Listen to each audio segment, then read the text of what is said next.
Shalom Bapak Ibu yang diberkati Tuhan, senang saya bisa kembali menyapa dan berjumpa dengan Anda hari ini. Mari kita akan bersama-sama belajar kebenaran firman Tuhan. Tema yang akan saya sampaikan adalah ujung sebuah pilihan. Mari Bapak Ibu kita akan baca Wahyu pasal 22 ayat 11 dan yang ke-12.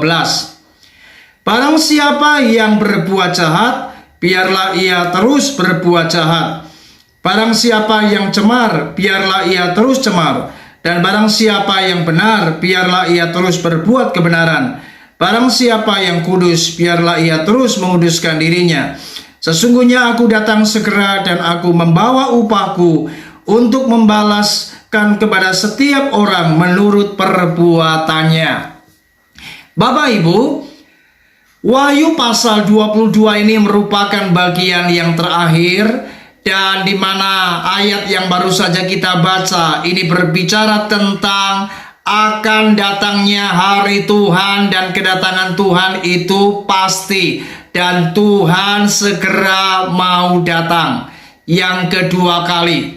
Oleh sebab itu, di ayat ini kita melihat di hari Tuhan akan ditandai adanya setiap orang akan melakukan pilihannya masing-masing.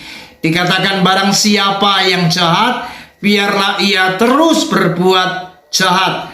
Barang siapa yang cemar, biarlah ia terus berbuat cemar. Saudara, bukan berarti Allah itu setuju dengan kejahatan. Allah itu menyetujui apa yang namanya kecemaran. Namun setiap orang akan menentukan pilihannya masing-masing. Ingat, setiap manusia diberi kehendak bebas. Oleh sebab itu kita sebagai anak-anak Tuhan, jika ini sudah dinyatakan oleh firman Allah, maka seharusnya kita sadar jika hari ini kita sudah mendekati hari kedatangan Tuhan yang kedua kali, di mana Dia akan datang.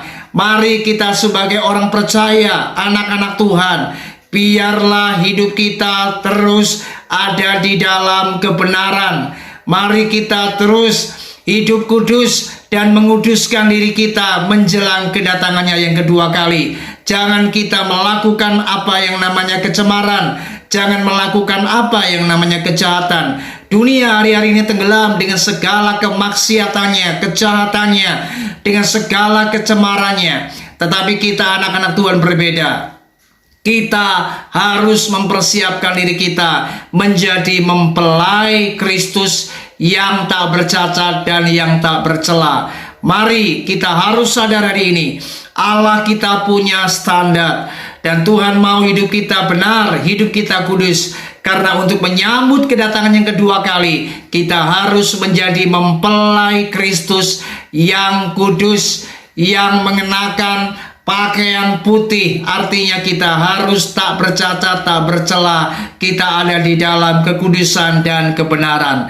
Mari kita percaya bahwa setiap pilihan akan mendatangkan sebuah konsekuensi, dan ujung dari sebuah pilihan pasti setiap orang akan menerima konsekuensinya masing-masing. Mereka yang jahat, mereka yang cemar akan dihukum.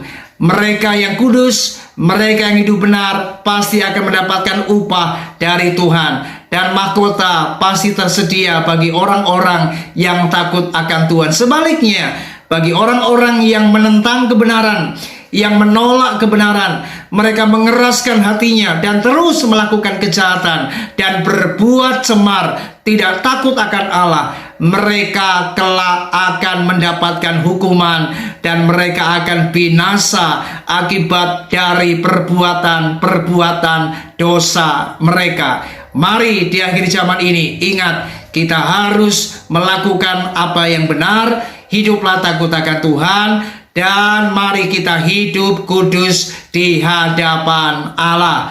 Puji Tuhan, Tuhan Yesus memberkati kita. Shalom.